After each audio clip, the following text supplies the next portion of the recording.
Contudo, entre os piores, coloco também aqueles que não têm tempo para nada além do vinho e da luxúria, pois ninguém se ocupa com coisas mais vergonhosas.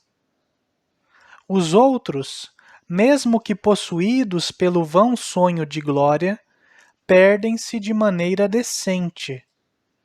Você pode citar os homens avarentos, irados, que se ocupam com ódios e guerras injustas. Todos eles, pelo menos, pecam de maneira mais viril. Mas aqueles que se abandonam aos prazeres do ventre e à luxúria carregam uma mancha desonrosa. Examine como essas pessoas passam seu tempo. Veja quanto de seu tempo dedicam aos cálculos, quanto a armar ciladas, quanto a temer, quanto a bajular, quanto sendo cortejado, quanto tempo é gasto em banquetes, pois mesmo esses agora se tornaram uma questão de negócios. E você verá como seus interesses, quer você os chame de maus ou bons, não lhes dão tempo de respirar. Finalmente, todos concordam que nenhum sucesso é alcançado por um homem que se ocupa com muitas coisas. Não pode se dedicar à eloquência, nem aos estudos liberais, uma vez que a mente, distraída por interesses divididos, não absorve nada profundamente, mas rejeita tudo que lhe é imposto. Não há nada com que o homem ocupado se ocupe menos do que viver. Não há nada mais difícil de aprender. Para as outras artes, há muitos mestres em todos os lugares. Algumas dessas artes, notamos, que meros meninos as dominaram tão profundamente que poderiam até ensiná-las. A vida inteira é necessária para se aprender a viver, e talvez isso o faça pensar ainda mais. A vida inteira é necessária para se aprender a morrer.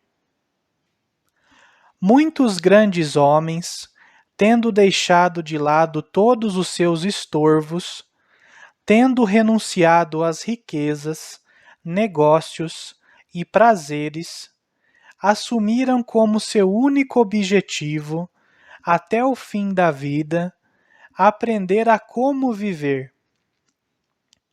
No entanto, a maior parte partiu da vida confessando que ainda não sabia, e menos ainda aprenderam aqueles dos quais já falei.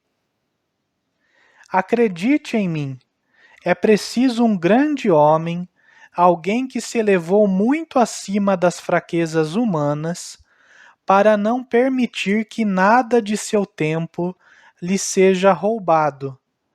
E segue-se que a vida de tal homem é muito longa, porque ele dedicou inteiramente a si mesmo todo o tempo que teve. Não negligenciou seu tempo, tampouco ficou ocioso. Em nenhum momento esteve sob o controle de outro, pois, guardião cioso, não encontrou nada que valesse a pena ser trocado por seu tempo.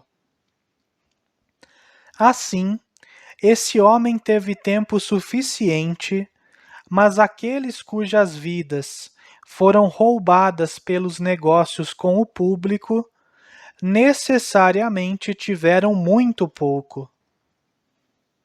E não há razão para supor que essas pessoas não estão cientes de seus erros.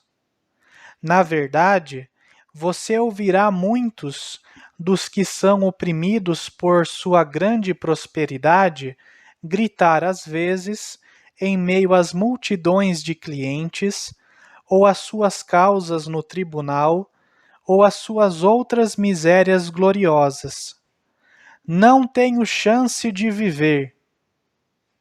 Claro que não tem. Todos os que o chamam para si o afastam dele mesmo. Quantos dias aquele réu roubou de você? E esse candidato? E aquela velha cansada de enterrar seus herdeiros? E aquele homem que finge doença com o propósito de excitar a ganância dos caçadores de testamentos?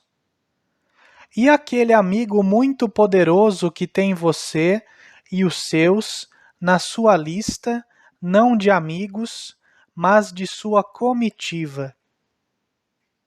Conte, digo eu, e reveja os dias de sua vida. Verá que muito poucos foram deixados para você mesmo. Aquele homem que orou pelos faces, quando alcança seu desígnio, deseja colocá-lo de lado e se pergunta repetidamente: quando esse ano acabará? Aquele homem patrocina jogos públicos e, depois de atribuir grande valor a ter a chance de patrociná-los, agora se questiona: quando vou me livrar disso? Esse advogado é celebrado por todo o fórum e enche o lugar com uma multidão tão grande que as últimas fileiras não o ouvem, mas está sempre se indagando: quando chegarão as férias? Todos apressam a vida e sofrem com a ânsia do futuro e o tédio do presente. Mas aquele que dedica todo o seu tempo às próprias necessidades, que planeja cada dia como se fosse o último, não anseia nem teme o amanhã. Pois que novo prazer existe que qualquer hora já não lhe possa trazer? Todos são conhecidos, todos foram desfrutados ao máximo. A senhora Fortuna pode cuidar do resto como bem quiser. Sua vida já está assegurada. Algo pode lhe ser acrescentado, mas nada tirado, e mesmo que ele aceite qualquer acréscimo, será como alimentar o homem que, já satisfeito e farto, aceita o alimento sem o desejar. E, portanto, não há razão para pensar que um homem viveu muito porque tem cabelos grisalhos ou rugas.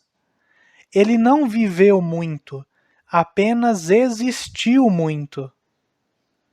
Ou você pensa que fez uma longa viagem, o homem pego por violenta tempestade, assim que deixou o porto, e jogado de um lado para outro por uma sucessão de ventos que sopravam de diferentes direções, foi levado a navegar em círculos. Ele não viajou muito, apenas se movimentou muito.